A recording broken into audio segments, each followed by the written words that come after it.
Students, I am audible and visible. Avinash, good evening, good evening.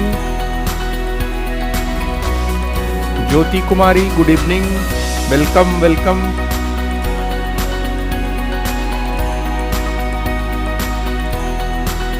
मेरी आवाज और video आप तक अच्छे से पहुंच पा रहा है? आस्था, गुड इवनिंग. साउंड प्रॉब्लम है, okay. Good evening, good evening. Voice clear नहीं आ रहा है, वॉइस क्लियर नहीं आ रहा है. वॉइस का यहाँ से चेंज करो. वॉइस का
नमस्कार दोस्तों, कैसे हैं आप लोग? Welcome to the class. क्या मेरी वॉइस ऑडिबल है?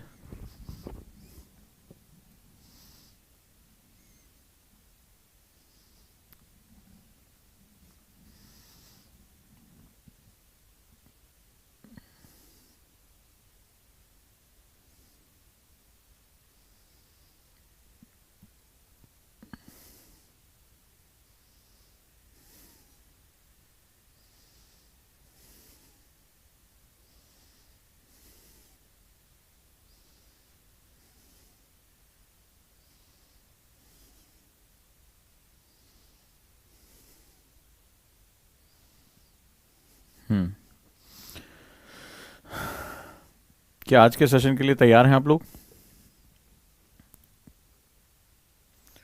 मैं उम्मीद कर रहा हूं कि जो हमारा डिस्कशन हो रहा है बहुत इन डेप्थ डिस्कशन हो रहा है और आप लोगों ने आज का न्यूज़पेपर भी पढ़ा होगा. कोई ऐसे बच्चे हैं जो पहली बार यहाँ जुड़ रहे हैं? प्लीज़ मुझे बताएं कमेंट करके कि हाँ, उनकी आज पहली क्लास है और इससे पहले उन्होंने सिलेबस एनालिसिस की क्लास नहीं देखी है. एक मिनट.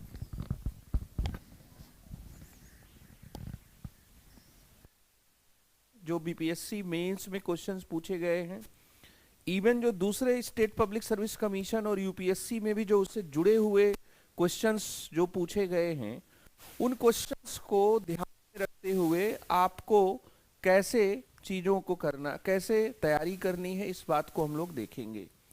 तो यहाँ पर राइट, सो लेट्स स्टार्ट. हम लोग शुरू करते हैं अपनी बात को. सबसे पहला जो एक बार फिर से जो नए बच्चे उनको बताता चलूं कि हमारा जो सिलेबस एक बेसिकली लैंग्वेज है. यूपीएससी और आपके बीच में कम्युनिकेशन है.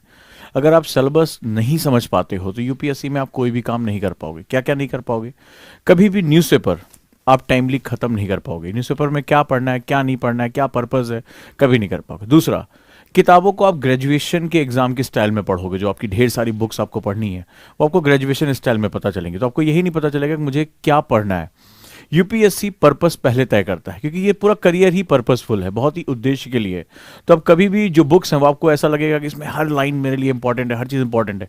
आप कभी भी इंपॉर्टेंट और अनइम्पॉर्टेंट को आप कभी भी जस्टिफाई नहीं कर पाओगे. इसका सबसे बड़ा नतीजा ये होगा और होता भी है कि आपका जो लिमिटेड टाइम है और अथाह जो सिलेबस है वो कभी मैच नहीं कर पाता है, वो मिसमैच हो जाता है. आपको कहाँ पे एक अपने आप को एक्सपेंशन करना है, कहाँ कॉन्ट्रैक्ट करना है, आपको पता ही नहीं लगेगा. यानी एक ऐसी गाड़ी आप चलाने जाओगे बिना सिलेबस के, आप एक ऐसी गाड़ी चलाने जा रहे हो उसमें गियर नहीं है, ब्रेक नहीं, कुछ भी नहीं है. तो मतलब आप नेचुरली ढाल के प्रवाह में बहते चले जाते हो कि आपकी गाड़ी जो है वो ढाल से नीचे आती है तो आपको लगता है आपकी गाड़ी चल रही है. लेकिन क्या होता है, जब ढाल में आप नीचे चलते चले जाते हो तो एक समय आपका जो न्यूनतम बिंदु आ जाता है, उसके बाद फिर आप कभी ऊपर नहीं आ पाते। तो हमारे करियर में भी होता है। तो जो गियरलेस गाड़ी है वो हमेशा क्या होती है, वो इस तरह से काम करती है। तो आपको कौन सा गियर लगाना है, नहीं लगाना है, कब अपनी पढ़ाई को स्पीड अप करना है, कब रैप अप करना है, ये उसी के कमांड में होगा जिसको सिलेबस पे कमांड है। यानी सारे गियर उसके हाथ में होंगे। क्लियर है? तो और तीसरा, किस तरह के क्वेश्चन आ रहे हैं। हम जिन तरीके से, हम जिस एजुकेशन सिस्टम से आते हैं वो बड़ा अलग तरह का, वहां मार्क्स पाने की होड़ होती है। यहां एक कट थ्रोट कंपटीशन है। तो यहां पे क्वेश्चन का जो नेचर है वो हमें समझ में आना चाहिए। क्या सब चीज मुझे नोट्स और किताबों में मिल जाएगा, या मुझे अपने आसपास अपने दिमाग को खोल के रखना है। खासतौर पे जो बिगिनर स्टूडेंट हैं वो इस बात की गहराई को समझे। अभी तक जो मैंने क्वेश्चन आपसे डील किए, और पहली बार यूट्यूब पे ऐसा हो रहा है कि इस बार का मेंस पेपर इतनी डिटेल वे में जो है वो आपसे डिस्कस किया जा रहा है। और साथ ही साथ ओजांग टेस्ट प्रैक्टिस पे आप जाएंगे तो ये सारी बुकलेट जितनी भी हैं वो सारी मैंने आपको दे दी है। आप फ्री पीडीएफ डाउनलोड ई बुक फॉर्मेट में पढ़ाई कर सकते हैं। अब जो सबसे बड़ी चीज है, आपको ये समझ में आएगा कि सिलेबस का एक बहुत बड़ा हिस्सा ऐसा है जो आपके आसपास चल रहा है, उस पर आपको एक बड़ी पैनी नजर रखनी। लेकिन जब आप उसकी बहुत आसपास की चीजों पर ध्यान रखें तो हम बहुत बड़ी गलती कर बैठते हैं, और वो हम डिफरेंशिएशन कर बैठते हैं कि करंट अफेयर्स यानी करंट जो घटनाएं चल रही हैं और स्टैटोडायनेमिक्स, इन दोनों के बीच का अंतर हमें नहीं पता चल पाता। तो यूपीएससी का जो काफी हद तक सेगमेंट है वो स्टैटोडायनेमिक है, यानी कि इसमें जो डायनेमिक पोर्शन, स्टैटिक पोर्शन, दोनों बहुत ही इंपॉर्टेंट हो जाते हैं। तो चलिए अब हम शुरू करते हैं। उम्मीद करता हूं कि जिन लोगों ने मेरे साथ अभी तक पढ़ाई की है, राइट, तो वो सारा का सारा आपने नोटिस किया होगा, आज पेपर उन्होंने पढ़ा होगा। ठीक है, आज उन्होंने पेपर पढ़े होंगे, आज के जो न्यूज़पेपर में आया होगा। ठीक है, हालांकि आजकल पॉलिटिकल खबरें बहुत ज़्यादा आ रही हैं और आज हम पॉलिटी ही करेंगे। तो आपने देखा होगा आज आईआर पे भी अच्छी खबरें आई हैं।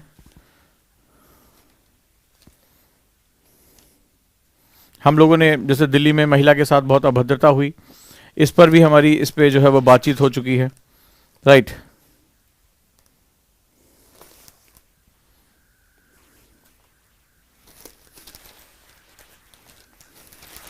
तो आज बहुत सी ऐसी खबरें हैं। यूक्रेन पर आज लगातार फिर जो है वो इनपुट आ चुका है हमारा काफी। आज आप लोगों ने काफी राज्यों में बनेंगे बाघों के और नए ठिकाने, ये इस पे भी काफी कुछ आया हुआ है। तो आप भी अगर आप देखेंगे ध्यान से तो काफी कुछ आपको जो है वो, अब कई खबरें, एक चीज समझ में आएगी, इसमें बहुत ढेर सारी खबरें ऐसी जो आपके किसी काम की नहीं है। ठीक है, आपको सिर्फ वो है तो, लेकिन अगर आप उसको ना भी पढ़ें तो हमारा काम चल जाएगा। क्लियर है? जैसे आज अगर हम एडिटोरियल पे देखें, ज़्यादातर इस तरह के एडिटोरियल आए हैं जो किसी पॉलिटिकल पार्टी या उसके विरोध में जो है वो, उसके पक्ष या विरोध में दिए गए हैं। तो आपको समझ में आएगा यार इससे बहुत ज़्यादा हमें काम नहीं करना है, क्योंकि हमारे सिलेबस में है नहीं। हम किसी नेता के बारे में, किसी पॉलिटिकल पार्टी के बारे में हम बात नहीं करने जा रहे। तो पहले लगता था अरे एडिटोरियल पढ़ना है, बहुत ज़्यादा टाइम टेकिंग है, लेकिन अब तुम्हें लग रहा होगा यार ये पूरे बेकार है। कभी कभी अच्छी खबरें हमें मिल जाती हैं, कई बार नहीं मिलती हैं। अब जैसे खबर आई है सिविल सेवा कैडर नियमों में संशोधन, ये तुम्हारे काम की खबर है, तो आप इसको भी पढ़ सकते हैं। तो चलिए अब हम लोग इसके आगे चलते हैं।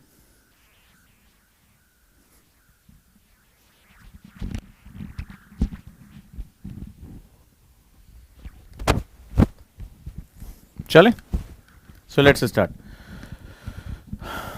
नेक्स्ट, तो आज हमारा जो टॉपिक है वो बहुत इंपॉर्टेंट है, और आज हम लोग बात करते हैं पेपर 2। इससे पहले हम लोगों ने क्या क्या डिस्कस किया?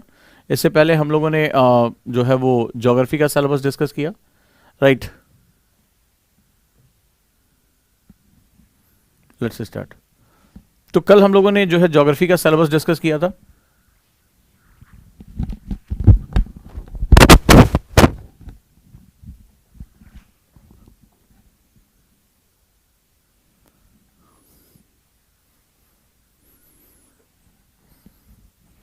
कल हम लोगों ने देखा था किस तरह से ज्योग्राफी जो क्वेश्चन है वो हमारे डायरेक्टली जो है वो सिलेबस से किस तरह से और न्यूज़पेपर के साथ कैसे लिंक करते हैं। ठीक है, अब आज हम लोग देखते हैं कि उसके थोड़े से कुछ क्वेश्चन और बच गए थे, इस बार किस तरह से क्वेश्चन पूछे गए। इससे आपको अंदाजा हो जाएगा कि क्वेश्चन क्यों बहुत इंपॉर्टेंट है। अब जैसे ये क्वेश्चन है, राइट, अब ये मेरे हर स्टूडेंट को ये क्वेश्चन एकदम जैसे उन्होंने देखा था मेंस के एग्जाम में, सबकी आंखें जो है वो खुल गई। कितनी बार ये डिस्कस कर चुका हूं, अभी मैंने नए वाले एनसीईआरटी बैच में भी मैंने इसको डिस्कस किया कि भारत को, why is India considered as सब कॉन्टिनेंट। हाँ भाई, कौन कौन है जो इसका जवाब दे सकता है? जागो, चलो जल्दी उठो।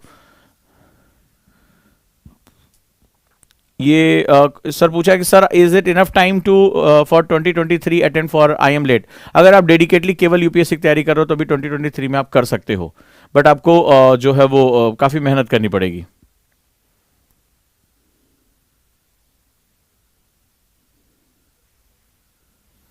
हाँ जी, कुछ बताएं। ये मैंने पढ़ाया है, ये तो सीधे नोट्स में कई बार डिस्कस हुआ है। हाँ जी, जल्दी बताएं क्या आंसर आप दे सकते हैं। लिखिए, आप लिया सर लिख रहे हैं।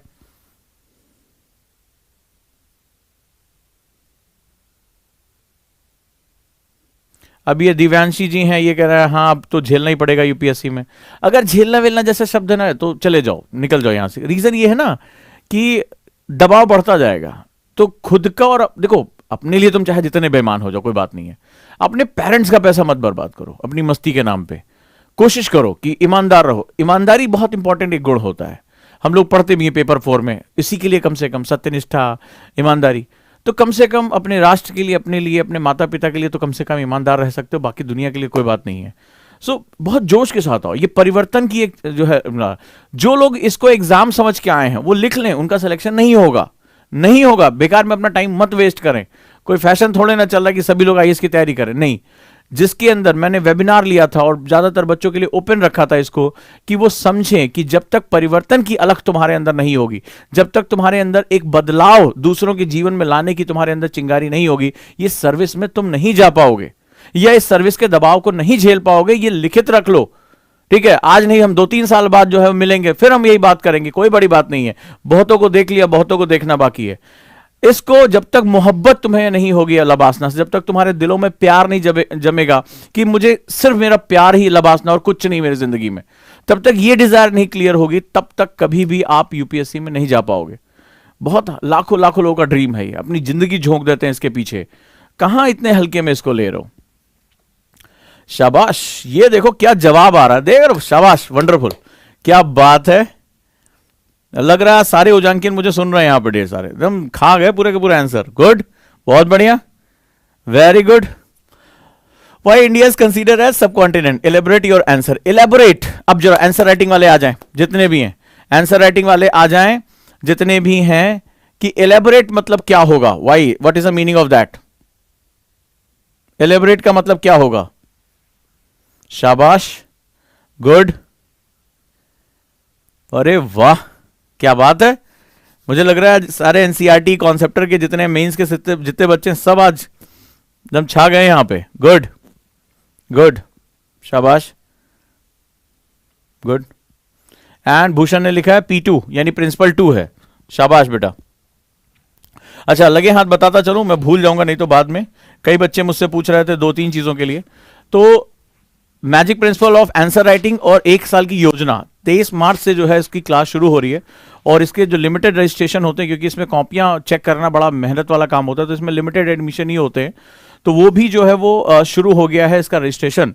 इसके साथ भी जुड़ सकते हो। और जिन लोगों ने आंसर राइटिंग किया था उनके बहुत ढेर सारे मेरे पास जो है मैसेजेस पड़े हुए हैं, और तमाम की उनकी एक बहुत बड़ा उनकी लाइफ में चेंज आया। इस बार जो नया कर रहा हूं वो ये है कि 1 साल की योजना भी इसमें शामिल कर रहा हूं, और योजना को क्वेश्चन आंसर बेस के साथ में इसको मर्ज करूंगा। यानी एक पंथ दो काज होंगे। पहला, आंसर राइटिंग की आपको प्रैक्टिस होगी, दूसरा आप योजना को भी कंप्लीट करते हुए जाएंगे और उस पर अपनी आंसर राइटिंग को प्रैक्टिस करेंगे, और आपको पता चल चुका होगा कि योजना आपके लिए बहुत इंपॉर्टेंट है। शाबाश। चलिए आगे चलें हम लोग। नेक्स्ट, तो हम अब बात करते हैं क्वेश्चन कितना बेहतरीन है यहां पे। तो भारत को उपमहाद्वीप क्यों माना जाता है, राइट। तो इसके लिए मैंने आपको इससे बात किया था कि इंडिया के पास बहुत ही विहंगम है, प्राचीन समय से ही इसके पास जो है वो सभी तरह के भूआकृतिक विभाजन है। रेगिस्तान है, पहाड़ी क्षेत्र है, हिमालयन रीजन है, भारत के मैदान है, प्रायद्वीपीय क्षेत्र है, हमारे पास जो है वो द्वीप समूह है, हमारे पास आइलैंड्स हैं, हमारे पास कोस्टल प्लेन है, साथ ही साथ कोपेन के जलवायु वर्गीकरण भी यहाँ पाए जाते हैं। मैंने आपको बताया था कि यहाँ पर कितनी विहंगम है। उसी वजह से जब बहुत ज़्यादा हमारे यहाँ जलवायु के हमें इसमें प्रभाव देखने को मिलते हैं, कोपेन के जलवायु वर्गीकरण हमें यहाँ देखने को मिलते हैं, उसी हिसाब से हमारा फ्लोरा और फौना की डाइवर्सिटी भी पाई जाती है। यानी भारत में वो सभी डाइवर्सिटीज़ हैं जो एक पूरे कॉन्टिनेंट में पाई जाती है, जो उसके ईस्टर्न कोस्ट, उसके वेस्टर्न कोस्ट पे पाई जाती है, वो भारत के एक ही क्षेत्र में पाई जाती है। तो इसीलिए भारत को उपमहाद्वीपीय क्षेत्र कहते हैं, क्योंकि हमारा आधा हिस्सा समुद्र के साथ लगा हुआ है और हमारे हिस्से को हम लोग जो है मानसूनी जलवायु कहते हैं। इस वजह से हमें एक बहुत बड़े हिस्से पे लगातार वर्षा वनों का भी प्रभाव दिखाई पड़ता है, हमें अच्छे खासे मॉइस्चर मिलता है।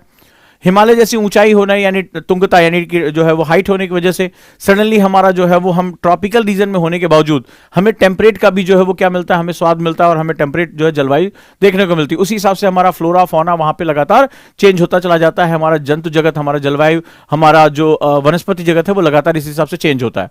अरावली हमें जो है वो इसके पीछे जो पृष्ठभाग है, लीवर्ड साइड है, वो हमें महान रेगिस्तानों से परिचय कराती है। हमारे पास दलदली भूमियां हैं, हमारे पास वर्षा वन है।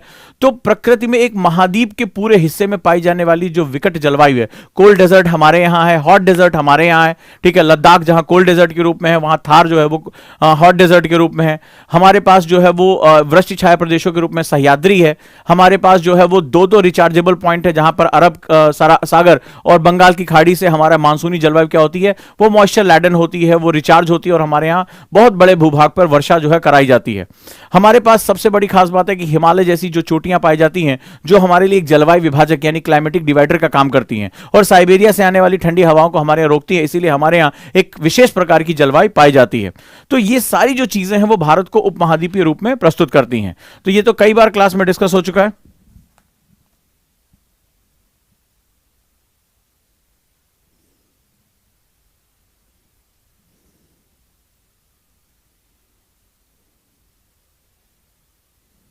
डन, चलो आगे देखते हैं अब किस तरह के क्वेश्चन आते हैं।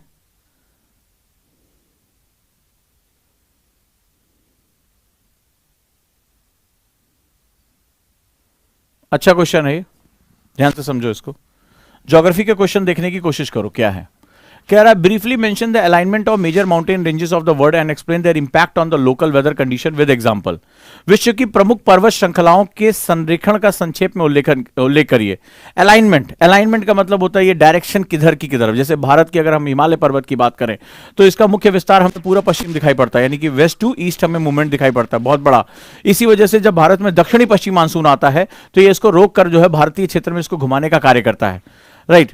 तो विश्व की प्रमुख पर्वत श्रृंखलाओं के संरेखण का संक्षेप में उल्लेख कीजिए। तो ये विश्व की प्रमुख पर्वत श्रृंखलाओं की अगर हम बात करें तो चाहे वो एंडीज हो गया, रॉकीज हो गया, आल्प्स हो गया, तो ये भी क्या होता है, ये भी बहुत महत्वपूर्ण होती हैं अपनी हवाओं के मामले में। साथ ही साथ जो हमारा हिमालय हो गया, जो सबसे प्रमुख एग्जाम्पल हिमालय का आएगा। कहता है स्थानीय मौसम स्थितियों पर इसके प्रभाव का उदाहरण दिए। जैसे मान लो चिनूक और फॉन जैसी हवाएं होती हैं, तो हमको क्या देखते हैं, हम रॉकीज में देखते हैं कि वहां पर एंट ईटर बोलते हैं इसको, यानी कि वो हिमभक्षक होती हैं। जब ये हवाएं आती हैं और वो पहाड़ के साथ जब नीचे उतरती हैं तो क्या होता है, वो जो है वो जब नीचे की तरफ उतरती हैं तो वहां पर क्या होता है, बर्फ को पिघलाने का काम करती हैं। और फिर वहां की जमीन जो होती है, जो यूरोप में बहुत बड़ा जमीन जो होती है वो बर्फ के नीचे ढकी होती है, वो फिर उससे क्या होता है, वो वहां पर बहुत हरियाली आ जाती है, खेती आगे बढ़ जाती है और एग्रीकल्चर हमारी किसी भी सभ्यता, किसी भी अर्थव्यवस्था के मूल स्वरूप के अंतर्गत जानी जाती है, वो हमारे लिए बहुत ही इंपॉर्टेंट हो जाती है। आप लोगों ने पढ़ा होगा स्थानीय मौसम, जैसे कि भारत में सह्याद्री की बात करें तो सह्याद्री क्या होगा, सह्याद्री का एक बड़ा हिस्सा जो दक्षिणी पश्चिमी मानसून है वो सबसे पहले मालाबार कोस्ट पे उसको रोककर बारिश कराती है। इसीलिए हम देखते हैं कि वहां पर हमें बहुत बड़ी जैव विविधता दिखाई पड़ती है। जो भारत का पश्चिमी घाट है वो बहुत बड़ी जैव विविधता का हिस्सा बन जाता है। लेकिन उसके लीवर्ड साइड में जाते हैं तो जब हम उसके पीछे वाले हिस्से पे जाते हैं, जिसे हम लोग वृष्टि छाया प्रदेश कहते हैं, वहां पे बड़े हिस्सों में पानी नहीं बरसता। जहां महाबलेश्वर एक ही पहाड़ी के एक हिस्से में होने की वजह से ज्यादा पानी प्राप्त करता है, वहीं उसी लाइन में उसी अक्षांश पर पुणे जहां पर है वहां पर हमें पानी कम प्राप्त होता है। अरावली का एक हिस्सा जो माउंट आबू है इतना वर्षा प्राप्त करता है, वहीं उसके वृष्टि छाया प्रदेश में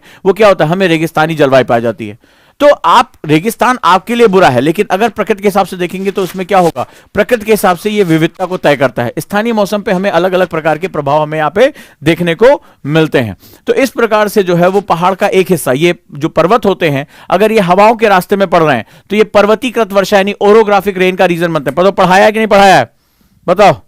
ओरोग्राफिक रेन पढ़ाया है कि नहीं पढ़ाया है?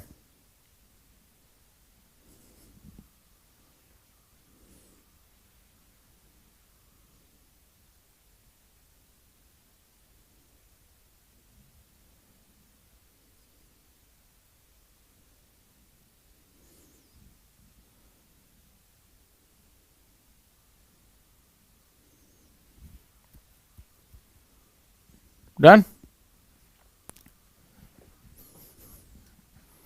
चलो, तो यूराल हो गया, आल्प्स हो गया, एंडीज हो गया, दुनिया की प्रमुख जो वहां के मौसम पे बहुत प्रभाव डालती हैं। तो मैंने अभी कुछ दिन पहले एनसीईआरटी में क्वेश्चन लिखाया था और पिछले एनसीईआरटी में भी लिखाया था कि हिमालय एक प्रमुख जलवायु विभाजक है लेकिन अच्छा जल विभाजक नहीं। किसको किसको याद है ये क्वेश्चन कि Himalaya is a good climatic divider but not a good water divider. ये कुछ ही दिन पहले मैंने क्लास में क्वेश्चन मैंने आप लोगों को लिखाया था। क्वेश्चन डिस्कशन से बहुत अच्छी तरह से आते हैं। क्वेश्चन कह रहा है मोस्ट बहुत प्यारा, मैंने आपको बताया था कि जो क्रिटिकल वर्ड है उसका मतलब क्या है सिलेबस में। अब देखो क्वेश्चन कहां से आया है। कह रहा है how do the melting of the Arctic ice. अच्छा, आर्कटिक का जिक्र किया था, मैंने कहा था ना कि आर्कटिक पे बहुत रिसर्च हो रहा है। तीन प्रमुख जो है वो क्रायोस्फीयर हैं। किसको किसको याद आ रहा है क्रायोस्फीयर? किसको किसको याद आ रहा है मेरी क्लास में जितने भी स्टूडेंट होंगे क्रायोस्फीयर क्या होता है? तो मैंने बताया था क्रायोस्फीयर बहुत इंपॉर्टेंट है। एक हो गया अंटार्कटिक, दूसरा हो गया आर्कटिक और तीसरा हिमालय, जो तीसरा सबसे बड़ा जो सेगमेंट है। और अंटार्कटिक के रिसर्च के बाद आर्कटिक पर बहुत रिसर्च हो रहा है और भारत ने भी अपना मिशन भेजा है नॉर्वे के साथ, वहां पर वो बहुत ज्यादा काम कर रहा है। याद आ रहा है आपको क्रायोस्फीयर के बारे में? और मैंने कहा था कि मैंने पूरा एक चार्ट बनाया था, याद होगा अगर क्लास में, जो मेरे एनसीईआरटी और कॉन्सेप्टर के बच्चे होंगे, कि कैसे बर्फ पिघलती है। फिर उसके बाद मैंने आपको टैपिंग का कॉन्सेप्ट बताया था कि आइस जो होती है वो बेसिकली क्या होती है, एक नल की तरह होती है, टैप की तरह होती है, कि हमें जितना पानी चाहिए होता है, जैसे जब नल होता है तो क्या होता है उसमें पानी चाहिए, तेज कम अपना कर सकते हैं, लेकिन नल का टूट जाता है तो पूरा घर भर लगा होता है ना, वो कपड़े लगा के पाइप को बंद करने वाला एग्जाम्पल आप लोग को याद होगा। फिर जब पानी वो जो ग्लेशियर पिघलेंगे तो क्या होगा, जो है समुद्रों का लेवल कितना बढ़ जाएगा, लेकिन उसके बाद इंपैक्ट क्या होगा, ये सारी चीजें आपको मैंने बताई थी। क्लियर है? अब जरा देखो क्वेश्चन वहां से डायरेक्टली है। आर्कटिक की बर्फ और अंटार्कटिक के ग्लेशियरों के पिघलने से पृथ्वी पर मौसम के पैटर्न और मानव गतिविधियों पर अलग अलग प्रभाव कैसे पड़ता है, समझाना या समझाइए। How do the melting of the Arctic ice and glacier of the Antarctic differently affect the weather pattern and human activities on the earth? बहुत ज्यादा इस पे रिसर्च चल रही है। क्या तुम इसका आंसर मुझे दे सकते हो? याद आ रहा है? कह रहा है चूंकि ये नॉर्थ पोल है, आर्कटिक नॉर्थ पोल, और ये साउथ पोल की बात हो रही है, तो वेदर पैटर्न्स को चूंकि टेम्परेचर कम है, तो याद है जब मैंने आपको प्रेशर बेल्ट्स पढ़ाया था तो ये टेम्परेचर कम है, लेसर टेम्परेचर, तो ये दोनों क्या होता है, ये हाई प्रेशर जोन में कन्वर्ट करते हैं। दोनों क्या है, हाई प्रेशर सेगमेंट में कन्वर्ट होते हैं। क्लियर है? तो ये देखिए आप किस तरह के आज के समय में किस तरह, ये बहुत हॉट मुद्दा है, बहुत इंपॉर्टेंट है। बहुत लंबे समय से हम अंटार्कटिक के ग्लेशियरों पर रिसर्च कर रहे हैं, लेकिन अभी आर्कटिक के ग्लेशियरों पे हमारे रिसर्च काफी बढ़ गए। इसके हम बहुत ढेर सारे प्रभाव निकालने की कोशिश कर रहे हैं कि इसके क्या क्या प्रभाव हैं।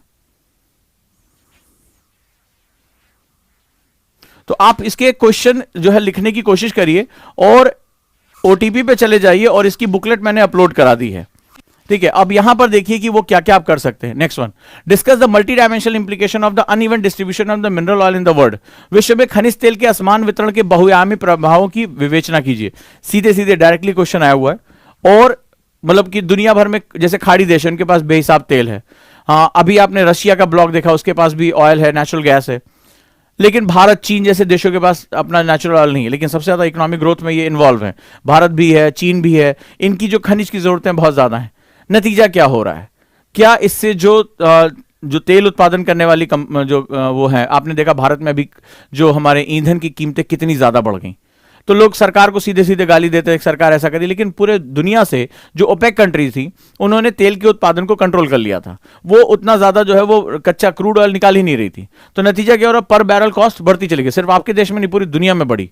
तो उनका मोनोपोली है वहां पे, और असमान वितरण होने की वजह से, चूंकि जो ये आपके मिनरल ऑयल है ये सोर्स ऑफ एनर्जी है। मैंने आपको कभी कुछ दिन पहले आपको एक चीज बताई थी, याद है? अभी देखते हैं कितने कितने को ये वाला याद है। कितने लोगों को अभी मैंने डिस्कस किया था ये वाला याद है कि विश्व में 5-6 तरह की सुरक्षाएं बड़ी महत्वपूर्ण हो चुकी हैं। इसमें आपको याद होगा मैंने 3rd नंबर पे एक नाम रखा था, इसको बोलते हैं एनर्जी सिक्योरिटी, यानी ऊर्जा सुरक्षा। तो जो ऑयल है हमारा वो ऊर्जा सुरक्षा के लिए बहुत महत्वपूर्ण है। अब अच्छा, हर देश चाहता है कि उसके पास ऊर्जा, अभी आपके यहां लाइट ना हो, आपके यहां गाड़ी में पेट्रोल ना हो, सब कुछ बेकार हो जाएगा। तो आपको तीसरे नंबर मैंने कहा था आज की डेट में ये बहुत बड़ा कंसर्न हो गया, हमारी ऊर्जा सुरक्षा, एनर्जी सिक्योरिटी। अभी कुछ दिन पहले हमने डिस्कस किया था। तो एनर्जी सिक्योरिटी एक बहुत बड़ा इशू हो जाता है, ये इसी से रिलेटेड क्वेश्चन है, इसी से। और ऐसी कंडीशन में भारत जैसे देश जो महत्वाकांक्षी है, चाइना महत्वाकांक्षी है, पर कैपिटा एनर्जी कंजप्शन हम अपना बढ़ाना चाहते हैं, लेकिन सवाल है कि सोर्स हमारे पास नहीं है। इस तरह पूरी दुनिया में एक अलग तरह की रस्साकसी, एक अलग तरह का जो है वो इम्बैलेंस क्रिएट हो रहा है, और उससे जो पॉलिटिकल पावर होती है, पॉलिटिकल शिफ्टिंग हो रही है उनकी तरफ। वो एक प्रेशर ग्रुप क्रिएट कर पा रहे हैं, जो उत्पादक हैं वो एक प्रेशर ग्रुप क्रिएट कर रहे हैं, और जो पाने वाले हैं वो लगातार क्या हो रहा है, हमेशा एनर्जी क्राइसिस का सामना उनको करना पड़ रहा है। उनके अंदर एक हमेशा फियर फैक्टर बना हुआ है, जैसे भारत ही है। भारत में जैसे अभी आप देखो हर जगह इलेक्शन हो रहे हैं और वहां पर तेल की कीमतें सबसे बड़ा मुद्दा है, महंगाई सबसे बड़ा मुद्दा है, और उस महंगाई में जो सबसे बड़ा फैक्टर है वो किसका है, बार बार जो है वो तेल की कीमतों का ही हमारे पास जिक्र यहां होता है। तो ये जो है वो एक बहुत ही बड़ा जो है वो सेगमेंट हमारे लिए क्रिएट हो जाता है, राइट। चलिए, तो ये देखिए किस तरह से क्वेश्चन हमारे लगातार यहां पर आते हैं। अब हम बात करते हैं पेपर 2 के बारे में। थोड़ा ट्रिकी है, और समझते हैं कि पेपर 2 की हमारी क्या रिक्वायरमेंट है बेसिकली। पेपर टू में हम बेसिकली शासन व्यवस्था, governance, constitution, polity, social justice and international relationship की बात करते हैं।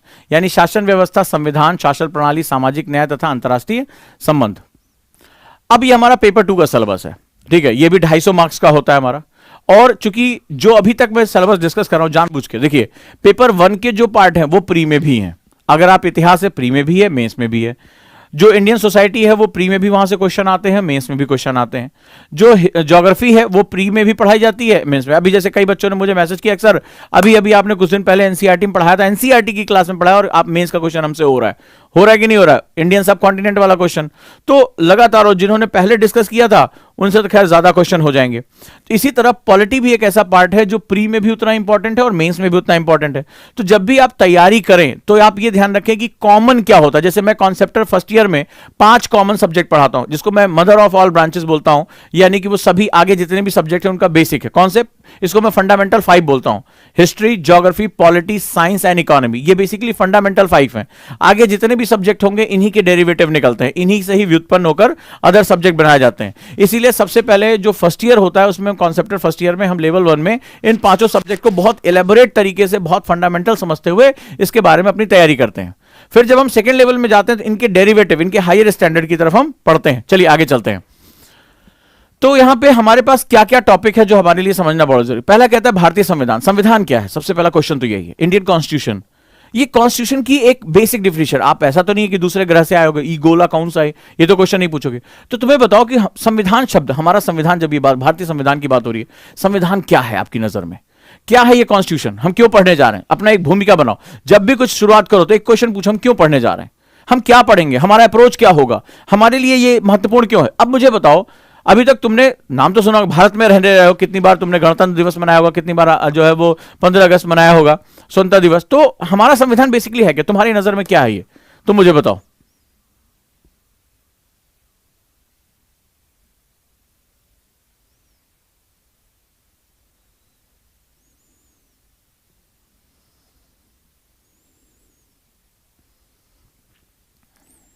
किसी ने कहा सेट ऑफ रूल, तो वो तो लॉ हो गया अगर हम बात करें। फिर भी तुम्हारी बात सही है। रूल मेकिंग बॉडी, तो रूल मेकिंग बॉडी या तो हमारा संसद हो गया या तो हमारा न्यायपालिका हो गया, उसको जस्टिस करने वाला। रूल ऑफ इंडिया,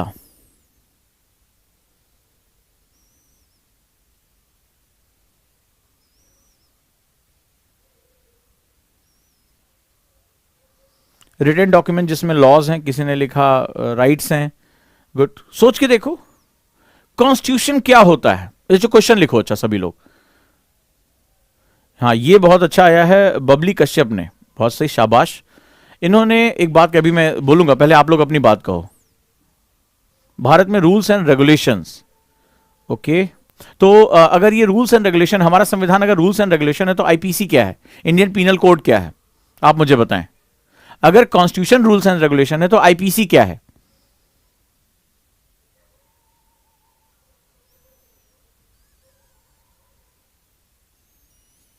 अभी तक एक बच्चे का जवाब मुझे बहुत सही लगा है, ये बबली नाम की बच्ची, बहुत बढ़िया लिखा उसने। देश को चलाने की नियम, चलो ठीक है, गुड। अच्छा, मुझे एक ईमानदारी से बात बताओ, एक ऑनेस्टली,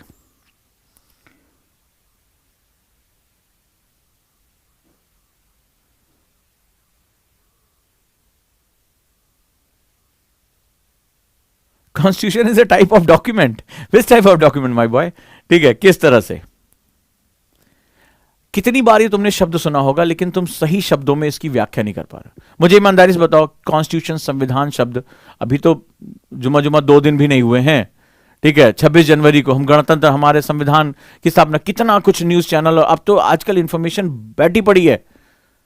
मुझे ईमानदारी से बताओ, कई लोगों को दिक्कत हो रही है, ठीक है, कई लोगों को सही जवाब, किसी ने लिखा कानून का दस्तावेज है, रूल ऑफ लॉ है, तो ये तो फिर आईपीसी की हमें जरूरत क्यों पड़ी, हम कॉन्स्टिट्यूशन को ही आईपीसी बोल दें। मुझे बताओ ये शब्द कितनी बार तुमने सुना है और इसमें तुमने नोटिस किया कि तुम्हें सही बात कहने में दिक्कत हो रही, हां या ना, ईमानदारी से बताना। कि कॉन्स्टिट्यूशन, अगर तुमसे पूछो कि कॉन्स्टिट्यूशन क्या है, एक लाइन में तुम्हें बतानी है, एक बार में अपनी बात कहनी है, तो तुम्हें दिक्कत हो रही कि नहीं हो रही? ईमानदारी से बताना, ऑनेस्टली, अपने दिल पे हाथ रख के।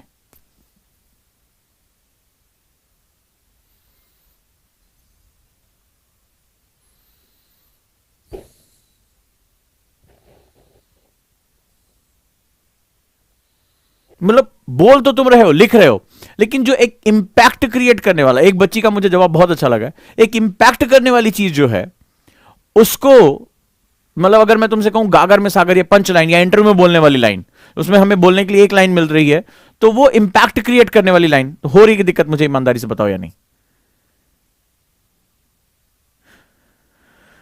किसी ने लिखा इक्विटी, किसी ने इक्वलिटी, किसी ने जस्टिस। मतलब क्या संविधान यही है? संविधान में केवल जस्टिस के बारे में बात की है, केवल इक्वलिटी के बारे में बात की है? संविधान में तो बहुत कुछ है यार, संविधान बहुत कुछ है।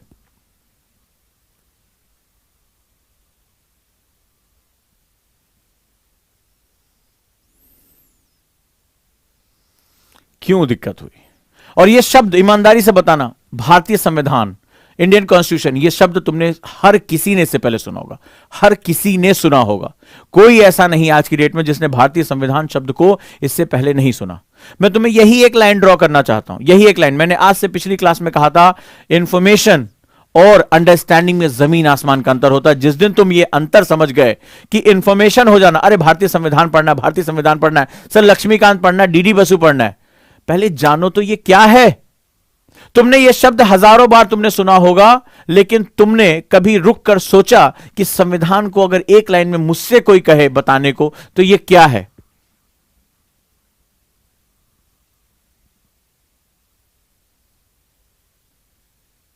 किसी ने कहा राइट्स, किसी ने कहा ड्यूटीज, बहुत सब कुछ है इसके अंदर। राइट्स भी है, लेकिन केवल राइट्स तो संविधान नहीं है ना, ड्यूटीज भी हैं, सरकार को चलाने का तरीका भी है, लॉ को भी है, कैसे जो है वो हमारे तीनों अंग काम कर, ये भी है। तो आप जो बता रहे हो, मैंने पूछा कि शरीर क्या है, तो आप कह रहे हो देखो इसमें 5 उंगलियां होती हैं, तो मैंने कहा भाई ये हाथ है। तुमने कहा नहीं इसमें घुटने होते, मैंने कहा ये पैर है। तुमने कहा ये बाहर की बात सुन सकते, मैंने कहा ये कान है। तुम कान बता रहे हो, तुम पंजे बता रहे हो, तुम घुटने बता रहे हो, तुम शरीर के बारे में बात नहीं कर रहे हो, तुम शरीर के बारे में बात नहीं कर रहे हो। You are talking about the part of the bodies. जैसे हमारे संविधान के पार्ट हैं, उसी तरह तुम इनके बारे में बात कर रहे हो कि ये आखिर बेसिकली क्या चीजें हैं, लेकिन तुम ये नहीं बता रहे हो कि एग्जैक्टली इसकी डिफिनीशन क्या होगी। क्लियर है? तुम इसके बारे में बात नहीं कर रहे हो। शाबाश। अब किसी ने कहा विधि का शासन, यानी कि रूलिंग बाय लॉ, क्या ये है? ये मुझे बहुत अच्छा लगा। Spirit of the people of the India, बहुत प्यारा लगा। इसीलिए किसी बच्चे ने लिखा spirit of India, people of the, इसी में सब कुछ है। स्पिरिट ऑफ द, ये बेसिकली संविधान जो है, जब आप संविधान पढ़ते हो तो पता चलता है संविधान कोई 1947 में हमने नहीं पकड़ा था। संविधान के विकास में हमारे जो है बहुत से एक्ट 1929 में, उससे पहले हमने आजादी के दौरान जो कुछ सीखा, जो संघर्ष किए, जो हमारे सामने समस्याएं, वो सब कुछ इसके अंदर है। तो ये spirit of the people of India है। कहां का पीपल ऑफ इंडिया? अब यहां पे खास बात है, पीपल ऑफ इंडिया। जब पीपल की बात आती है तो यह भी बात आती है कि पीपल को हर तरह से प्रोटेक्शन चाहिए होता है, उसको नर्चरिंग करने का तरीका चाहिए होता है। पीपल ऑफ इंडिया, पीपल का मतलब हुआ पीपल, जो लोग जो अपने अधिकार और कर्तव्यों के बीच में संतुलन करते हैं। एक पीपल को ग्रो होने के लिए मुझे लॉ अबाइड करना पड़ेगा, लॉ का प्रोटेक्शन उसको देना पड़ेगा, और लॉ का प्रोटेक्शन भी मुझे समानता के रूप में देखना पड़ेगा। और लॉ की समानता के लिए मुझे सारी एजेंसीज को क्या करना पड़ेगा? उसको हमें स्वतंत्र भी रखना पड़ेगा और हमें उसको संतुलित भी रखना पड़ेगा। एक पेड़ मैं पौधा लगाता हूं तो पौधे के आसपास मैं बाड़ घेर देता हूं ना, ताकि जानवरों से उसको बचाया जा सके। तो इसमें जो सेंटर है स्पिरिट, स्पिरिट का मतलब होता है ये मोटिवेट करता है, स्पिरिट का मतलब होता है ये आपको प्रोत्साहित करता है, स्पिरिट का मतलब होता है इसमें समय के साथ बदलाव आते हैं। और किसके बदलाव, किसके स्पिरिट है? People of India. तो पीपल कौन होता है? वो जो फैटर्निटी की बात करता है, इंटीग्रिटी की बात करता है, सत्यनिष्ठा की बात करता है, वो जो भाईचारे बंधुत्व की बात करता है, इसको समानता चाहिए होता है, इसको आर्थिक अवसर चाहिए होते हैं, और देने वाली संस्था इसी के साथ जाकर जुड़ जाती है। तो अगर मैं तुमसे एक सिंपल से, तो दिस इज कॉन्स्टिट्यूशन क्या है? ये spirit of the people of India, Bharat के लोगों की आकांक्षाएं हैं। इन्होंने, जिन्होंने बलिदान दिए अपने, जिन्होंने, ऐसा नहीं कि हमने अभी आजाद होने के बाद हमने संविधान को जो है बना लिया, हमने बहुत ढेर सारी सीखें बहुत पहले से ली हैं और बहुत प्राचीन समय से ली हैं। अगर हम अपने सिद्धांत में लोक कल्याणकारी होने की बात करते हैं डीपीएसपी के अंतर्गत, तो ये हमारे मूल तत्वों में भारत के सनातन संस्कृति से इसको लिया गया। जब हम अहिंसा को सबसे पहले मानते हैं, तो ये गांधी से पहले बुद्ध की जो है ये धरोहर हमारे सामने आती है, जैन की धरोहर हमारे सामने आती है, महावीर की हमारे पास जो है धरोहर आती है। तो भारत का जो पूरा एक समुच्चय है, भारत की जो आकांक्षाएं हैं कि वो भविष्य की तरफ भी देखेगा, लेकिन अपने अतीत को जो है वो भुलाकर नहीं देखेगा। तो ये लोगों की जो आकांक्षाएं होती हैं, लोगों की आकांक्षाओं में देखिए आप क्या होता है, सारे नियम कानून बनाए, लेकिन आपने कहा कि धर्म की आजादी यानी कि वर्शिप की स्वतंत्रता हम आपको देंगे, आप किसी भी रूप में पूजा पद्धति करना चाहें, राज्य उसमें हस्तक्षेप नहीं करेगा। तो पूरा सेंटर कौन सा, कहां से शुरू होता है हमारा संविधान? We the people of India, हम भारत के लोग। क्यों यह proclamation doctor B R Ambedkar ने कहा कि हम यहीं से अपने संविधान की शुरुआत करेंगे? क्योंकि सारा कुछ इसी पीपल वर्ड के अंदर है। तो संविधान क्या है? बहुत सी परिभाषाएं होती है, राइट्स हैं, ड्यूटीज हैं, लॉ है, जो है कानून है, हमारी कार्यपालिका, विधायिका, न्याय, सब कुछ है, बट ये पार्ट्स हैं। और जब तुमसे किसी का परिचय पूछा जाता है, तुम थोड़े भाई साहब आप कौन है, तो आपने कहा मैं सर राहुल कुमार हूं, मैं जो है पल्लवी हूं, मैं फलाना हूं। ये थोड़े कहते सर ये मेरा हाथ, पल्लवी का हाथ, ये मेरा पैर, ये पल्लवी का पैर, ये मेरा राहुल का जो है पैर दूसरा वाला। इस तरह से परिचय किसी को नहीं देते हो ना। तो मैंने तुमसे परिचय पूछा था कि संविधान का परिचय दो मुझे, और तुमने बताया लगा सर ये देखिए मेरा दाहिना हाथ, हेलो बोलो, फिर सर ये मेरा बायां हाथ, हेलो बोलो, ठीक है सर ये मेरा थोबड़ा, ठीक है हेलो बोलो। तो इस तरह नहीं होता है, right? So this is the fact.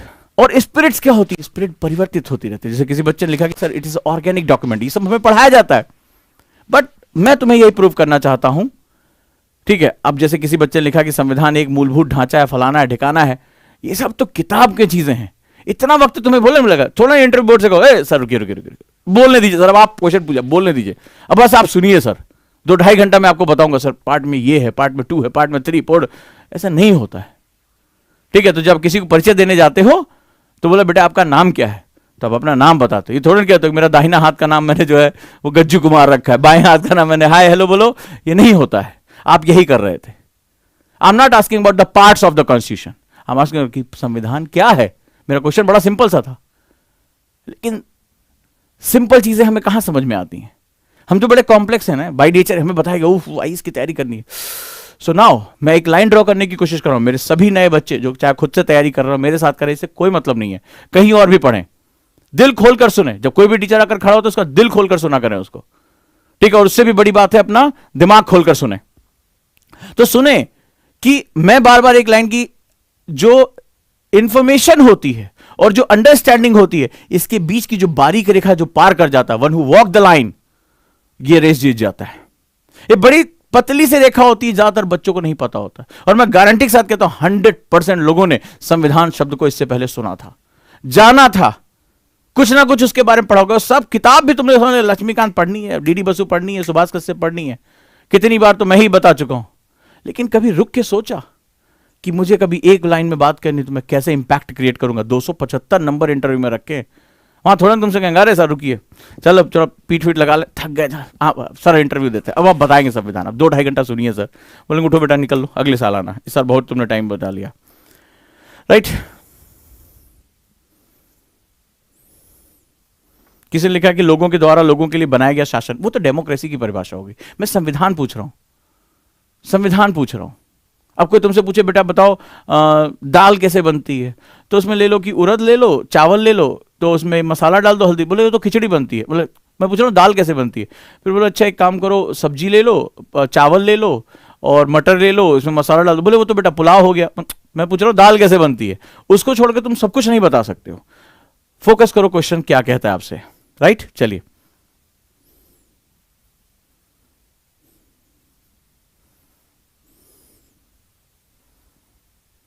What is the difference between spirit and soul? एक बड़ा अच्छा क्वेश्चन आया है, उत्कर्ष पटेल, इन्होंने क्वेश्चन पूछा what is the difference between spirit and soul. ठीक है, ये बड़ा आध्यात्मिक सा प्रश्न, लिख लो ये, तुम थोड़ा चिंतन करो, इसका जवाब मैं दूंगा तो मैं आध्यात्मिक हो जाऊंगा थोड़ा सा। ये दोनों को समझने के लिए हमें बहुत गहराई में जाना पड़ेगा। प्रश्न पूछना आसान है, लेकिन आध्यात्मिकता फिलॉसफी से रिलेटेड जो आंसर होते हैं, आप लोग इसके क्वेश्चन लिखो। इन्होंने बड़ा प्यारा क्वेश्चन पूछा है और बहुत गहरा है, आध्यात्मिक, इसका जवाब बहुत ही गहरा हो सकता है। ठीक है, इन्होंने क्वेश्चन पूछा what is the difference between spirit and soul. ठीक है, स्पिरिट और सोल में यानी आत्मा में क्या जो है वो अंतर होता है, लिखिए। चलिए आगे चलते हैं। तो यहां पर हमसे क्या कह रहा है, पहले कह रहा है ऐतिहासिक आधार, क्यों? क्योंकि अभी तो मैंने बताया जो हमारे देश के लोगों की स्पिरिट है, जो हमारी जो मूल है, हमारे जो शासन की, जैसे अब यहां पर हम शासन की आत्मा कह सकते हैं, हमारा संविधान है। ठीक है, तो शासन हर कोई कर रहा है, वन हो जो तुम्हें रूलिंग दे रहा है, वो चाहे कार्यपालिका दे, विधायिका दे या न्यायपालिका दे, सब कुछ इसी के अंदर समाहित हो गया। तो हमने कोई आज थोड़े ना, हम भारत की बात करें, पीपल ऑफ इंडिया, हम एक बहुत बड़ी ऐतिहासिक धरोहर का हिस्सा है। हम ऐसी संस्कृति का हिस्सा है जो अक्षुण्ण रही है, जो हमेशा जो है वो कंटिन्यू बनी रही। हमारे पास विभिन्न विभिन्न संस्कृतियों की धाराएं इस महान नदी के अंदर आकर जुड़ती रही समय काल के हिसाब से, और हमने सबसे सीखा है, सबने हमें अपनाया और हमने सबको अपनाया है। हम उस महान विरासत का हिस्सा हैं। हम अलग अलग पहचानों को अपने जीवन में, अपने जीवन का हिस्सा बनाते हुए चलते हैं। अगर राजनीतिक परिप्रेक्ष्य को छोड़ दो तो हम दैनिक जीवन में इतनी विविधता वाले देश हैं, इतनी हमारे जीवन में एक दैनिक जीवन में इतना रंग रूप है जो किसी एक राष्ट्र में होना बहुत असंभव है। तो हमने अपने इतिहास से बहुत कुछ सीखते हुए अपने इस संविधान का निर्माण किया। हम एक बहुत ही विहंगम डॉक्यूमेंट के साथ थे। हम भविष्य की तरफ देखना चाहते थे, हम जो है अग्रगामी होना चाहते थे, हम फॉरवर्ड जाना चाहते थे, लेकिन कभी भी अपने अतीत को भुलाकर नहीं, क्योंकि हमारा अतीत बहुत गौरवशाली रहा है, बहुत ही गौरवशाली अतीत रहा। तो यह जानना जरूरी है कि हमारा संविधान उस महत्वपूर्ण चीज के बारे में बात करता है। ठीक है, हालांकि इसकी आलोचना भी आगे मैं उतनी ही करूंगा, राइट। इसका विकास कैसे हुआ, विकास वर्ड बहुत इंपॉर्टेंट है। अब स्पिरिट और सोल में बड़ा महत्वपूर्ण यही अंतर होता है बेटा। ठीक है, स्पिरिट एक हमें थम्स अप करती है, हमें अपर ले जाती है। ये डेवलपमेंटल प्रोसेस होता है। डेवलपमेंटल प्रोसेस का मतलब होता है कि इसका मूल जो है, लोग एक समाज या समुदाय का हिस्सा होते हैं। समय के साथ इनके मूल्य बदलते रहते हैं। आज से 50 साल पहले हमारे मूल्य अलग थे, खाने पीने से लेकर समाज में अंदर रहने तक, टीवी देखने से लेकर हर चीज ये हमारे मूल्य अलग थे। आज हमारे मूल्य अलग हैं, आज हमारे मूल्य बिल्कुल अलग होते हैं। तो समय के साथ ये मूल्यों में परिवर्तन होता है। समाज एक गतिशील अवधारणा है, एक डायनामिक प्रोसेस है। तो कहता है कि इसका जो डेवलपमेंट है, डेवलपमेंट का मतलब जरूरी नहीं कि पॉजिटिव हो। मैंने मेरे क्लास के बच्चों को बताया था कि डेवलपमेंट पॉजिटिव भी हो सकता है, निगेटिव भी हो सकता है, लेकिन अपनी स्थिति से आगे बढ़ जाना, अपनी स्थिति से विस्तार ले लेना, यह विकास कहलाता है, यह डेवलपमेंट कहलाता है। तो ये पॉजिटिव भी हो सकता है, निगेटिव। क्यों? बहुत सी चीज निगेटिव हुई। आज देखो दिल्ली में आप गणतंत्र दिवस मना रहे थे, महिला के साथ जो है गैंगरेप हो रहा था। तो क्या ये समाज का बहुत प्रोग्रेसिव हिस्सा है? ये किस तरह के डेवलपमेंट है? समाज में जो सेक्सुअलिटी है, जो सेक्सुअल क्राइम है, वो लगातार बढ़ते चले जा रहे हैं। लगातार जो है वो संप्रदायों के बीच में हिंसा बढ़ती चली जा रही है। लगातार जो है बच्चे और बच्चियों के साथ जो हिंसा होती चली जा रही है। तो समाज समय के साथ अपने मूल्यों को बदलता चला जाता है, राइट। तो हमने किस प्रकार से उसका विकास किया, इसकी विशेषताएं क्या हैं, ठीक है, इसकी जो है स्पेशल कैरेक्टरिस्टिक क्या है हमारे पास। इसमें संशोधन का मतलब होता है कि समय के साथ कई बार गलतियां भी हमारे साथ, जब हम डेवलपमेंट करते हैं तो कई बार हमारे साथ गलतियां भी आती हैं। जब एक पुष्प पल्लवित होता है, फल आने लगते हैं, तो कुछ फल खराब भी होते हैं, कीड़े लग जाते हैं, उसको हटाना पड़ता है।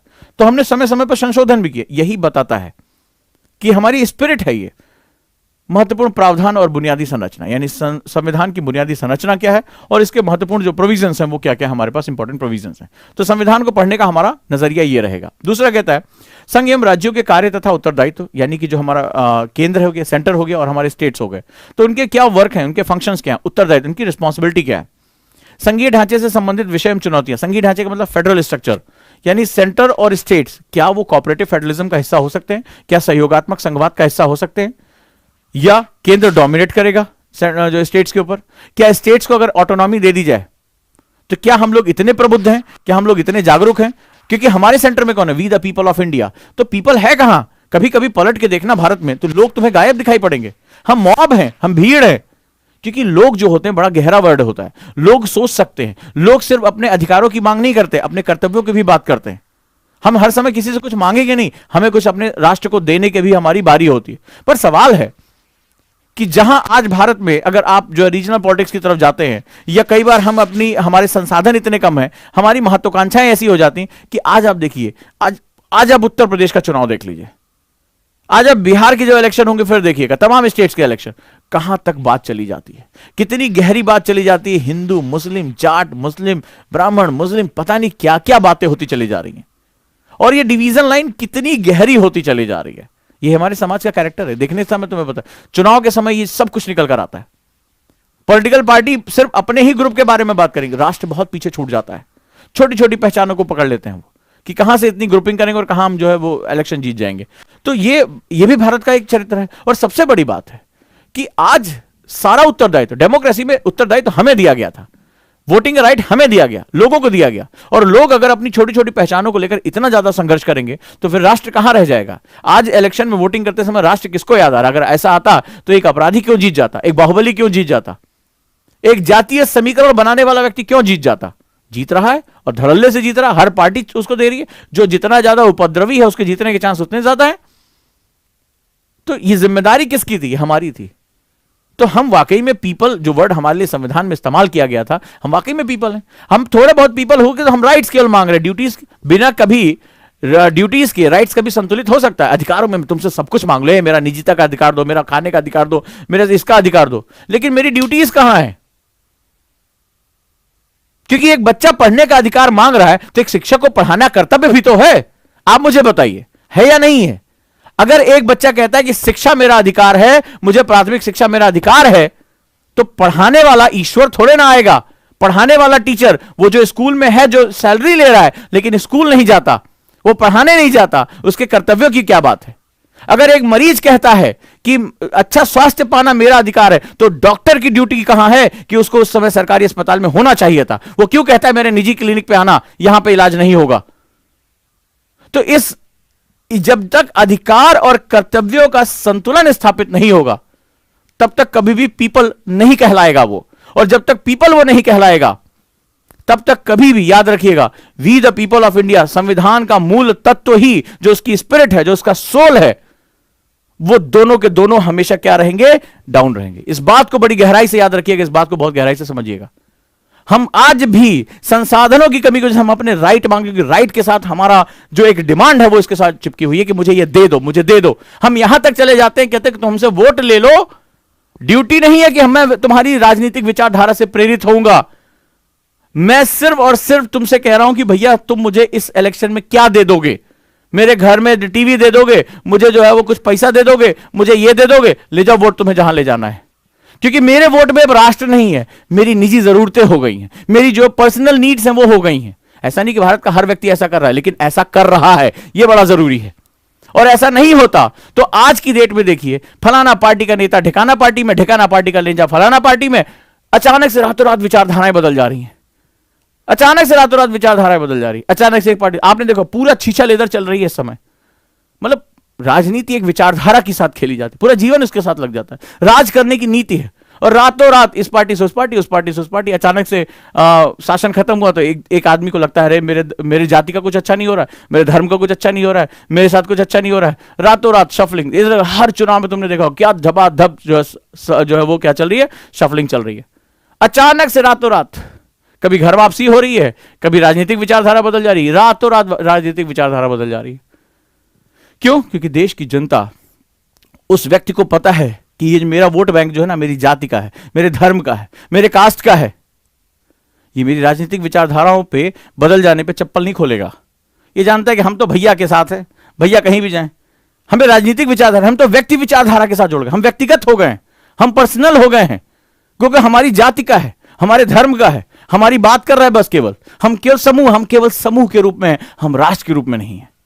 यह संविधान हमें सिखाता है कि हमें we the people of India, हम गायब भूल गए हैं, क्योंकि संविधान हमारे लिए सिर्फ रटने और एग्जाम में पास होने का तरीका है। संविधान कभी भी हमारी आत्मा के मूल तत्व में है ही नहीं। ये वो भाषा है जो हमारे जीवन में होनी चाहिए थी। और हम में से देश का 90% व्यक्ति, तुम ही यूपीएससी की तैयारी नहीं करो तो तुम्हें क्या लेना देना था संविधान में क्या लिखा, कितने भाग है, क्या होता है, फंडामेंटल राइट का था। तो जिसको एग्जाम देना है उसको मतलब है, जो कि हमारे शासन, हमारे जीवन का एक मूल तत्व, हमारी स्पिरिट है ये, और हमें इसके बारे में नहीं पता। राइट?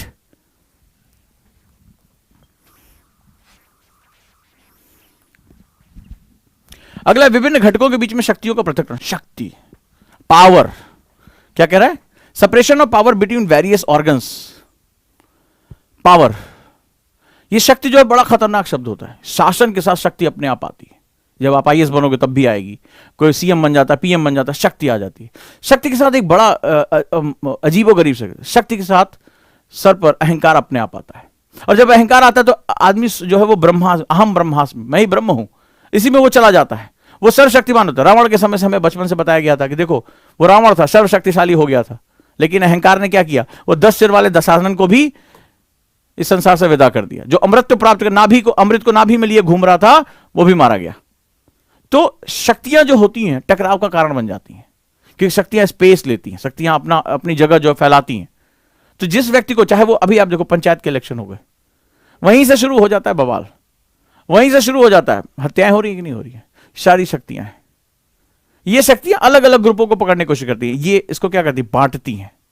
तो निश्चित रूप से जब शक्तियां होंगी तो उनके बीच में क्या होगा? एक सही अगर पावर डिवीजन नहीं किया जाएगा तो फिर क्या होगा? वो आपस में टकराएंगे और डिस्प्यूट देंगे। कभी आपने सुना होगा केंद्र और राज्यों के बीच में टकराहट हो जाती है, कभी जो है राज्य में और आपस में टकराहट हो जाती है, कभी आपने देखा कि हर व्यक्ति जो है एक टकराहट में जाता। और जब आपको राष्ट्र को आगे लेकर जाना होता है तो आपको सारी शक्तियों को एक पॉइंट पर लगाना होता है। राष्ट्र की भावनाएं बड़ी अलग तरह से होती हैं, बस को समझिएगा। राष्ट्र क्या होता है? ये समय का चक्र है, ठीक है? ये समय का चक्र है।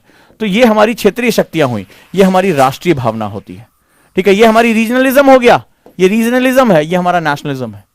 नेशनलिज्म हमेशा अनंत काल के लिए नहीं हो सकता। आप हमेशा राष्ट्रवादी हमेशा बन के नहीं रहेंगे।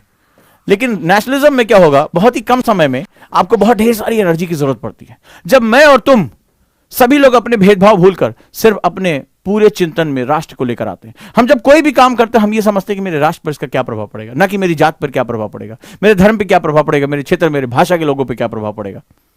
नहीं, जब मेरे चिंतन में मेरा राष्ट्र आ जाता है तो मैं क्या होता है? बहुत अपनी समस्त ऊर्जा राष्ट्र निर्माण में हम लगा देते हैं। तो यह बड़ा इंपॉर्टेंट होता है। अगर टसल नहीं होगा तो हम स्थापित कर पाएंगे अपने आप को। लेकिन जब कोई चीज आपस में जैसे टकराने लगती है, हीट होने लगता है, तो फिर क्या होता है? वो गाड़ी आगे नहीं बढ़ती है। राष्ट्र को आगे ले जाने के लिए राष्ट्र के लोग एक ही भावना को देखें और वो है राष्ट्र। वो राष्ट्र की भावना को देखें, तभी राष्ट्र बहुत कम समय में अपने आप को क्या करता है? अपने आप को चेंज कर पाता है, रिवॉल्यूट कर पाता है, अपने अंदर एक बहुत बड़ा परिवर्तन लेकर आता है। और राष्ट्र की जब मैं बात कर रहा हूं तो राष्ट्र की समस्याएं इसके साथ अंतर्निहित है। चाइना अपनी दुनिया की सबसे बड़ी आबादी को गरीबी से बाहर निकाल ले गया। 1970 तक हम जो चाइना, ये दोनों एक बराबर की जीडीपी हुआ करते थे। चाइना वो देश था 1970 में सबसे बड़ी जो है भुखमरी का सामना किया। इतनी बड़ी भुखमरी कि उसने जो है अपने गेहूं बचाने के लिए गौरैयों को मार दिया। ये स्थिति उस चाइना के बारे में। आज कोई उस चाइना के बारे में सोचते तो आश्चर्यजनक होता है। और कैसे? क्या राष्ट्र की सबसे बड़ी भावना अपने लोगों को गरीबी से बाहर निकालना नहीं है? क्या अपने हर बच्चे को शिक्षा देना नहीं है? क्या हर गांव गांव तक स्वास्थ्य सुविधाएं पहुंचाना नहीं है? क्या कम से कम अवसंरचनाएं देना नहीं है?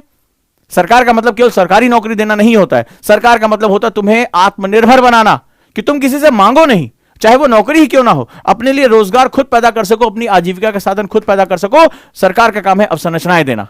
लेकिन पूरा माइंडसेट ही हमारा गड़बड़ हो चुका है बहुत पहले से, और हम भूल गए हैं कि हम बहुत लंबे समय तक आपस में अपनी क्षेत्रीय पहचानों, अपनी छोटी छोटी पहचानों की वजह से लगातार लड़ते रहते हैं। हमारा संविधान हमें बताता है we the people of India का मतलब क्या है, और हमें समझना पड़ेगा कि हम we the people of India के रूप में क्या हैं। राइट?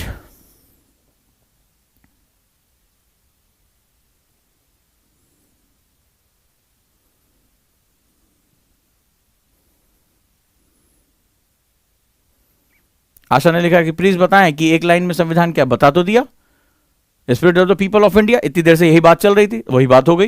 रामायण पूरी खत्म हो गई, तुम पूछ रहे हो ये बताओ कि सीता पत्नी किसकी थी, तो बड़ी दिक्कत वाली बात हो जाएगी। नहीं, गलत बात है, ध्यान से सुने आप इसको।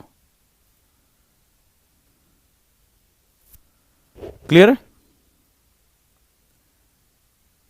तो आप अपने आसपास के चिंतन को बढ़ाएं, क्योंकि इसलिए बहुत महत्वपूर्ण हो जाता है आपके लिए डिस्कशन। आपका पर्सपेक्टिव संविधान पढ़ने का बिल्कुल अलग। आप ऑल इंडिया सर्विस का पार्ट बने, ऑल इंडिया सर्विस यानी कि संपूर्ण भारत का क्षेत्र आपका क्षेत्र होगा। आप यूपी के हैं, आप बिहार के हैं, आप बंगाली हैं, मराठी हैं, डजंट मैटर, आप पूरे राष्ट्र के हैं मेरे भाई। नॉर्थ ईस्ट का व्यक्ति भी आपके उतना ही करीब है, उसके लिए आपको सेवा करनी है। कश्मीर का भी व्यक्ति आपके लिए उतना ही महत्वपूर्ण, उसके लिए भी आपको सेवा करनी है। दक्षिण का व्यक्ति भी आपके लिए उतना ही महत्वपूर्ण, उसकी भी आपको उतनी ही सेवा करनी है। तो आप ऑल इंडिया सर्विस का पार्ट है। इंडिया को समझो, तो इंडिया की स्पिरिट को समझो। बात करेंगे, कहते हैं ना, बात निकलेगी तो दूर तलक जाएगी। बहुत खूबसूरत बात कही गई है कि कहते बात तो शुरू करिए, हमारे चिंतन में हमारे राष्ट्र के बारे में बात तो शुरू करिए। अरे जब एक बात करेगा, 2 बात करेंगे, 10 बात करेंगे, अरे 11वें के कान में आवाज तो जाएगी कि हमारा राष्ट्र सर्वोपरि है और ये चिंतन है। बस दिक्कत यह है कि नगाड़े में जो बहुत लंबे समय से धूल जमी है, हम बैठ गए हैं। हम राष्ट्र की बात करते हैं, बोले अरे बहुत बड़े तोप हो गए। नहीं, ये राष्ट्र में जब लोग राष्ट्र की बात करेंगे तो देश बहुत बड़ा तोप बन जाएगा। और थे हम अभी तक के पूरे इतिहास में 2/3 समय, 2/3 आप उठा के जो है वो स्टडी कर लीजिए, 2/3 टाइम पर हम दुनिया की सिरमौर थे। पूरी दुनिया की जीडीपी का मैक्सिमम हिस्सा हम अकेले लेके बैठे हुए थे। पूरी दुनिया की टेक्नोलॉजी के मामले में, हमारी जो है वो, हमारे दर्शन के मामले में, हमारे ज्ञान विज्ञान, हमारी खगोल, हमारी मैथमेटिक्स, हम पूरी दुनिया में सबसे टॉप पे बैठे थे यार। जब दुनिया सभ्यता की अंगड़ाइयां ले रही थी तो हम जो है इन सब पे टॉप पे बैठे थे। हमें कुछ ढूंढना नया नहीं है, हमें बस खुद को याद कर लेना है हम कौन थे। राइट। अब जैसे ये है साहब, छात्र राम ने लिखा कि हम तो राजस्थानी हैं जी। तो क्या तुम ये कहते हो कि तुम भारतीय नहीं हो? राजस्थानी होना गौरव की बात है, ठीक है, बहुत बढ़िया बात है। हर व्यक्ति पहचान के साथ रहे, लेकिन तुम्हें तय करना पड़ेगा क्या तुम भारतीय नहीं हो। अगर तुम इस खुले मंच पे कह सकते हो तो कम से कम मुझे एक एग्जाम्पल मिल जाएगा, क्योंकि ये पहचाने बड़ी गहरी हमारी, ठीक है, ये पहचाने बड़ी गहरी हैं।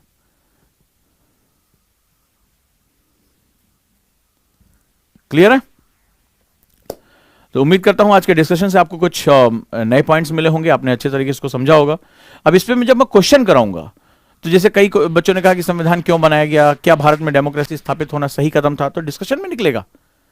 राइट, डिस्कशन में निकलेगा, कोई बात नहीं है। आज एक चीज तो पता चली, फिर से मैंने स्थापित किया, फिर से मैंने जो महत्वपूर्ण आपसे बात कही, वो क्या बात कही कि इंफॉर्मेशन और अंडरस्टैंडिंग में जमीन आसमान का अंतर है। ओजांकियन जितने भी हैं वो ये समझ लें कि इस थिन लाइन को उन्हें पार करना पड़ेगा। इंफॉर्मेशन को डेस्टिनेशन ना समझें, डेस्टिनेशन तुम्हारी अंडरस्टैंडिंग है। जिस दिन तुम अंडरस्टैंडिंग को अपने जीवन का हिस्सा बना लेगे, जब तुम उसमें जो है वो जाकर उसकी सही बात करने लगे, उसी दिन यूपीएससी तुम्हारा हो जाएगा। यूपीएससी तुम्हें आलिंगन करेगा, क्योंकि उसकी रिक्वायरमेंट तुम समझ गए कि उसकी रिक्वायरमेंट कहां है। क्लियर है? तो जहां भी जितने भी बच्चे हैं वो इस बात को गहराई से समझें और याद रखें, आईएएस व्यक्ति नहीं, व्यक्तित्व का इम्तिहान है। अपने संवाद, अपने विचार, अपने थॉट्स, अपनी जो आपके यहां पर आप जो कमेंट कर रहे हैं, इन सब में एक गंभीरता होनी चाहिए। ये संसार जो है ना, ये ब्रह्मांड बूमरैंग है, इसको बूमरैंग इफेक्ट कहते हैं। इसमें निगेटिविटी फेंक के मारोगे, तुम्हें निगेटिविटी वापस कर देगी। इसमें पॉजिटिविटी दोगे, इसमें पॉजिटिविटी वापस आएगी। और ये संसार का सिद्धांत है, इसको तुम लोग लॉ ऑफ अट्रैक्शन कहते हो, मैं इसको बूमरैंग प्रिंसिपल कहता हूं, कि जो इसको फेंक के मारोगे ये तुम्हें वापस कर देगा। तो तुम्हें यह सोचना पड़ेगा कि अपने मन, वचन, कर्म, वाणी, पर्सनालिटी, बोलने, लिखने, इन सब में मेरे अंदर आईएएस की झलक है या नहीं है। आज जिस तरह से खुद को चमकाओगे, कल संसार तुम्हें उसी चमकते हुए सूर्य के रूप में तुम्हें देखेगा। और आज अपने अंदर, आज तुम एक कच्चे घड़े की तरह हो, अपने अंदर जो गंदगी भरते चले जाओगे, एक वक्त आएगा कि तुम्हारे मुंह से, तुम चाहो या ना चाहो, वो तुम्हारे मुंह से निकलेगा। तुम्हारी कलम से वही निगेटिविटी निकलेगी, तुम्हारे वचन से वही निगेटिविटी निकलेगी, तुम्हारे विचारों से वही निगेटिविटी निकलेगी, और शायद पूरा करियर खत्म कर दिया। क्योंकि तुम भी अगर व्यक्तिगत रूप से देखो, किसी निगेटिव, किसी आलोचना करने वाले, हर समय जो है ऊटपटांग बोलने वाले व्यक्ति को तुम भी व्यक्तिगत रूप से पसंद नहीं करते। अगर तुम किसी को पसंद नहीं करते तो ये यूपीएससी जैसी संस्था तुम्हें कैसे पसंद करेगी? इस सवाल का जवाब खुद से पूछकर देख लेना। Right?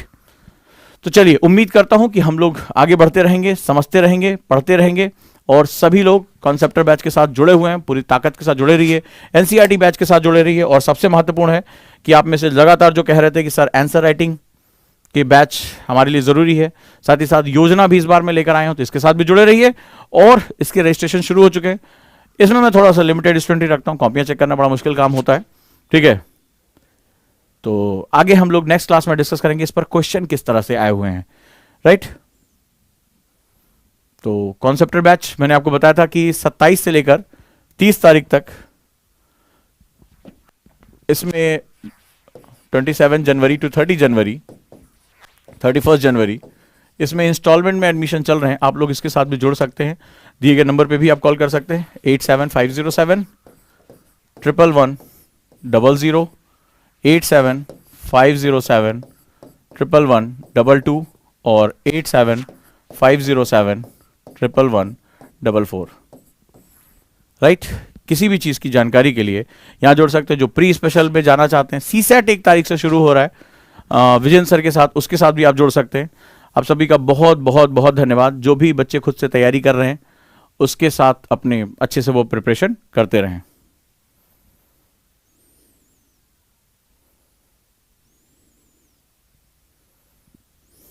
Thank you so much. मुझे लगा पूरा सिलेबस समझाएंगे आप। हाय दैया, तो तुम कहां से हो?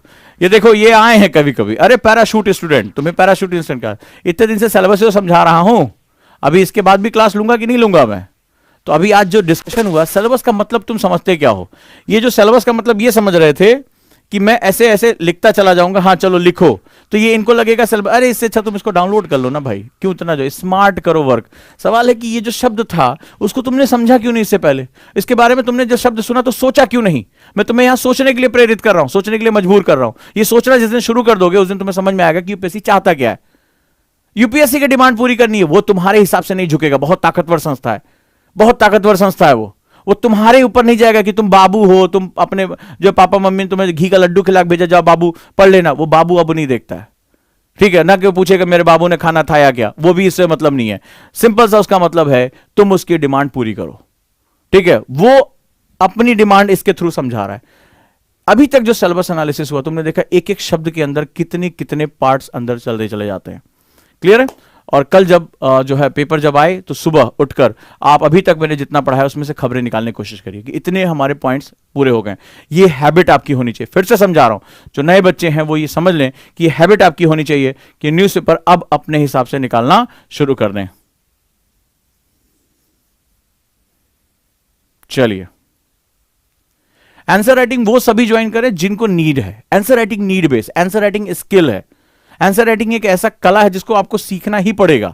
जिसको लग रहा है कि नहीं मुझे, मैं पढ़ भी लूं तो मुझे डिलीवर करना नहीं आता, मुझे 150 वर्ड के अंदर अपनी बात कहना सीखना है, ये उनके लिए है, इसमें किसी का नहीं है। बहुत से मेरे बच्चे, जब मैं पिछली बार आंसर राइटिंग क्लास ली थी तो बहुत से बच्चे बोले सर मैं अभी फर्स्ट ईयर में हूं ग्रेजुएशन की, मुझे आंसर राइटिंग करनी चाहिए कि नहीं करनी चाहिए। लेकिन जब उसने क्लास किया, जब उसके साथ उसने मेहनत की, तब उसको लगा कि इसके लिए कितना वर्थ था। अब इस पर प्रैक्टिस करके वो अपने आप को क्या करेगा, आगे लेकर जाएगा। जुड़े रहिए। तुम्हारा फेवरेट लाइन है, मेरे बाबू ने खाना खाया क्या। समझता हूं भाई तुम्हारा दर्द भी।